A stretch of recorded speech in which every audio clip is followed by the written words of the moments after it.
I was 19 years old when I first decided to join the military.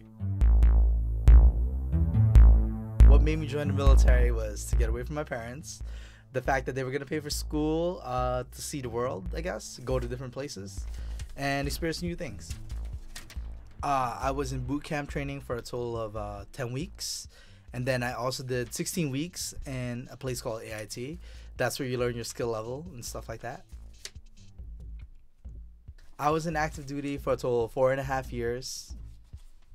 When I was in active duty, my first duty station after being in San Antonio, Texas, that's where I did my training. After San Antonio, I went to Korea.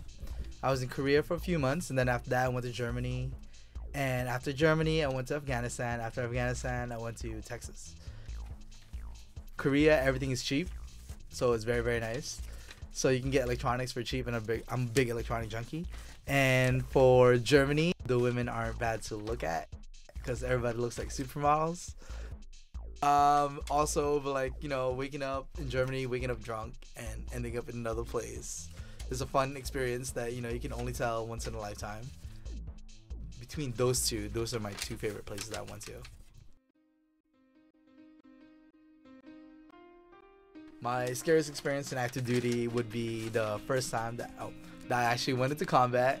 The very first time that I got shot at would be the scariest experience. Seeing a bullet come a few feet away from you, like the first time, instead of you can do all the training you want, shooting paper targets and moving targets, but it will never prepare you for the real thing. I would say it got less scarier as time passed by. The very first few months that you're there, you have to try to adjust to the environment and stuff like that. So it's adjusting to the people, the food, the weather conditions as well. It's pretty drastic. It's pretty harsh. But once you're there, a few months later, you get used to it. 3 months along the way, I got used to everything else, and every day just became another day, another dollar made. I'd be when am I gonna go home?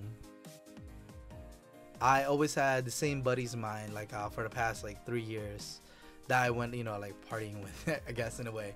But they were always there for me.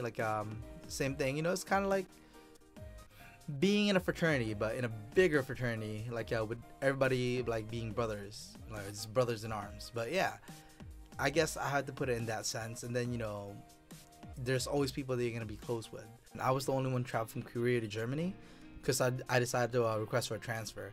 But I had good friends in Korea, but the friends I made from Germany, but stayed with me all the way until I got out of the military. I'm still in the Army Reserves. I decided from active duty to reserve because I couldn't fully separate myself, I guess, and it's a good little income here and there, pocket change for the month. So it's not too bad, and it helps me train my body and my mind, I guess, in a sense. It kind of sucks for me because I was in active duty and we used to make fun of the reserves and the guard because weekend warriors, hey, they learn everything 1 weekend at a time, 1 week in a month. And now I'm in it, so it's it's a big difference going from active duty, something that you do every day, 7 days a week, to just 1 week in a month. It's a big difference.